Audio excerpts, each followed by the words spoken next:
10 વિજ્ઞાનની અંદર 3 ગુણની અંદર પૂછાતો એક ખાસ અગત્યનો પ્રશ્ન છે, બંને ધોરણની અંદર બહુ જ જરૂરી છે. જોઈ લો કે ધાતુના ભૌતિક ગુણધર્મો જણાવો.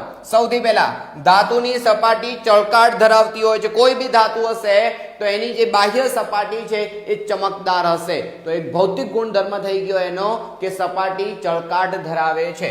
બીજું કે ઓરડાના તાપમાને સખત અને ઘન અવસ્થામાં હોય છે, અને ઠંડુ એ નહીં કરવાનું, ગરમ નહીં કરવાનું. નોર્મલ અવસ્થાની અંદર એ મોટા ભાગની ધાતુઓ ઘન અવસ્થામાં છે અને સખત બી છે. થોડા અપવાદ છે. કયા કયા અપવાદ છે દેખો કે નરમ ધાતુઓ છે, જેમ કે સોડિયમ અને પોટેશિયમ એ નરમ છે, જ્યારે પ્રવાહી અવસ્થામાં છે પારો. તો આ જે ધાતુઓ છે એના વિશે તમારે ખાસ યાદ રાખવું જોઈએ, કારણ કે અપવાદ છે. આખા ગામમાં એ નિયમ લાગુ નથી પડતો ધાતુઓને સખત વાળો, એટલે એના બે અપવાદ તમારે યાદ રાખવાના. એના સિવાય કોઈ બી ધાતુ પદાર્થો છે તો જો એને આપણે ટીપીએ તો ટીપીને પતરું બનાવી શકાય, એટલે ટીપાવપણાનો ગુણ કહેવાય એની અંદર.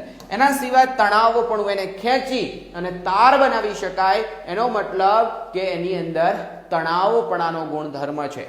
હજી આગળ એક સોનાની જો વાત કરીએ તો માત્ર 1 ગ્રામ સોનામાંથી 2 કિલોમીટર લાંબો તાર બનાવી શકાય, એટલી એ તનનીય ધાતુ કહેવાય. એટલું બધું એને તાણી શકાય, ખેંચી શકાય. આ ખાસ યાદ રાખજો.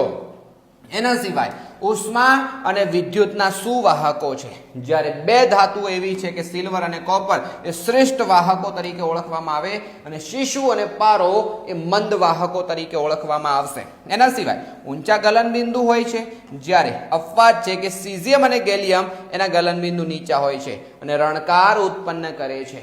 તો તમારા માટે આ સરસ મજાનો પ્રશ્ન ખાસ યાદ રાખજો, અને હજી જો ન યાદ રહે એક વખત જરૂર રિપીટ કરજો, તો ચોક્કસપણે યાદ રહેશે એની ગેરંટી છે. અને હા, સ્ક્રીનશોટ લેવો હોય તો જરા લઈ લો.